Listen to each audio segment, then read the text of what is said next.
आत्मीजनों, सादर प्रणाम। भाइयों बहनों, आज हम चर्चा करने जा रहे हैं मनुष्य के गुणों की। एक राजा के लिए सेवक की आवश्यकता थी, तो मंत्री ने एक सुयोग्य सेवक नियुक्त किया राजा की सेवा में। राजा ने कहा, भाई सब ठीक है, लेकिन इसका रंग ठीक नहीं, रूप ठीक नहीं। मंत्री कुछ भी नहीं बोला और वो सेवक बड़ी ईमानदारी से राजा की सेवा में लग गया। राजा आज्ञा करे उसके पहले ही राजा की आवश्यकताओं की पूर्ति कर देते हो। समय समय पर जो जो काम जिस स्तर के राजा के लिए आवश्यक होते, वैसे सेवक उसकी सेवा में तल्लीन हो गया। पर राजा के मन में एक ही भाव था कि ये इसका रंग ठीक नहीं, रूप नहीं ठीक है। भाइयों बहनों, भगवान ने हर मनुष्य को बनाया प्रकृति अनुरूप। कोई मनुष्य गोरा बना, कोई सावला बना, कोई काला बना, कोई कुरूप बना, ये ऊपर का आवरण है, इसमें उसका कोई दोष नहीं है। भाई जो बना है तो ईश्वर ने बनाया है, उसकी प्रकृति अनुरूप या उसके माता पिता के अनुरूप उसका जन्म हुआ है, उसमें उसका तो कोई दोष नहीं। लेकिन राजा के मन में बात खटकती थी। सेवा में तो बड़ा तल्लीनता से वो करता था, उससे प्रसन्न था राजा। एक बार राजा ने उस सेवक को कहा, भाई पानी पिलाओ। अब सेवक ने तत्काल स्वर्ण के पात्र में से पानी निकाल कर राजा को स्वर्ण के पात्र से पानी पिलाया। राजा ने, गर्मी का दिन था, राजा ने पानी पिया। उनको लगा कि भाई इतना भी नहीं समझता कि पानी ठंडा देना चाहिए। उस सेवक कुछ नहीं बोला और मंत्री भी कुछ नहीं बोला। मंत्री ने उस सेवक का, भाई एक काम करना, मिट्टी के बर्तन से पानी लाओ, और राजा को दिया। सेवक ने मिट्टी के पात्र से पानी ले जाकर, राजा ने जब उस पानी को पिया तो उसको तृप्ति हुई, और बुलाया और पिया, और बढ़िया पेट भर गया पानी से।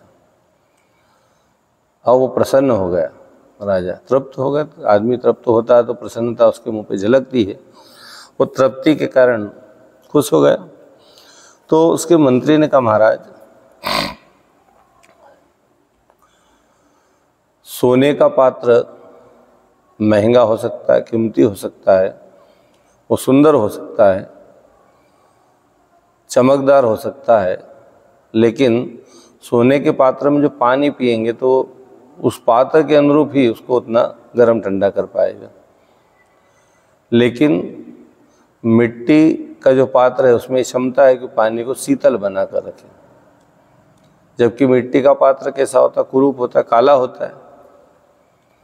तो राजा को ये बात समझाई उसने कि व्यक्ति रंग रूप से सुंदर हो सकता है, लेकिन उसके गुण यदि न हो तो फिर बेकार है।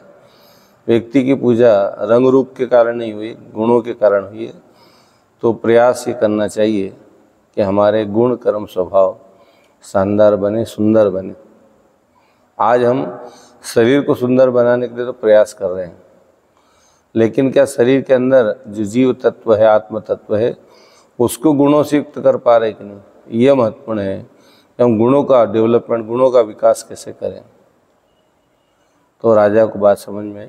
राजा ने प्रशंसा की उनकी, बात सही है। मंत्री की समझदारी पर उनको गर्व हुआ कि हमारे राज्य में से मंत्री भी। भाइयों बहनों, हम भी अपने जीवन में कई बार हमारे आस पड़ोस में हम आदमी का आकलन कुरूपता और रूपता से करते हैं, जबकि ये सब बाहरी आवरण है। व्यक्ति की जब भी पूजा होगी तो रंग रूप से नहीं होगी, गुणों से होगी।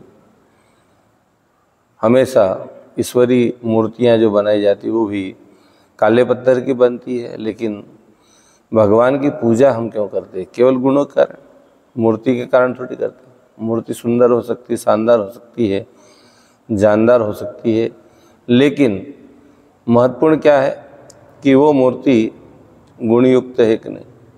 बस हमारा शरीर भी भगवान का मंदिर है।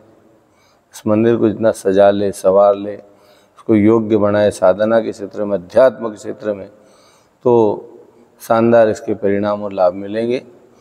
हम सभी व्यक्तिवाद नहीं गुणवाद है। गुणों का हमेशा हमारे देश में पूजन हुआ है और इसलिए संत महात्मा जितने हुए कई विभिन्न शाखाओं से निकले हैं, विभिन्न संस्थाओं से जुड़ने के कारण उनका व्यक्तित्व निखरा। नहीं तो भी दबी कुचली गई गुजरी स्थिति में जिंदगी जीते थे। गायत्री मंत्र बोल नहीं सकते, सुन नहीं सकते थे, लेकिन युग ऋषि परम पूज्य गुरुदेव कृपा से आज मानव मात्र में गायत्री मंत्र का उच्चारण कर रहे हैं और गायत्री मंत्र की साधना भी की जा रही है। तो हम प्रयास करें कि अपने श्रेष्ठ गुणों को आगे बढ़ाएं, श्रेष्ठताओं को आगे बढ़ाएं और गुणों के कारण ही हमारी पूजा हो सकती है, क्योंकि गुण ही व्यक्ति कितने शानदार हो कि लोग उनको पूजने के लिए तैयार हो जाए। लोग कहे कि साहब ये हमारे घर आना चाहिए, हमारे घर आना चाहिए। क्या कारण? व्यक्तित्व। बड़ा शानदार जीवन जीने के लिए हम अपने व्यक्तित्व को शानदार बनाएं। व्यक्ति की गुणों के सदैव पूजा हुई है। गुण व्यक्ति के जीवन जीने के लिए पर्याप्त होते हैं, इसलिए हम अपने गुणों का डेवलपमेंट करें, विकास करें, अपने अंदर सद्गुणों का विकास करें, सद्चिंतन और सद्व्यवहार अपना बनाने का प्रयास करें, तब लोग हमारी पूजा करेंगे। हम शरीर से पूजा जाए जरूर नहीं। दुनिया में हमेशा गुणों की पूजा हुई है। भगवान की मूर्ति कुछ नहीं खाती, लेकिन श्रद्धा से हम रखते हैं। हमारा भाव रहता है कि कहीं ना कहीं जो है हमारा कल्याण और उद्धार कर सकती है। तो हम अपने गुणों को विकास करने में, गुणों को आगे बढ़ाने में प्रयास करें, भगवान से जुड़े रहें और लोगों को जोड़ते रहें। ओम शांति।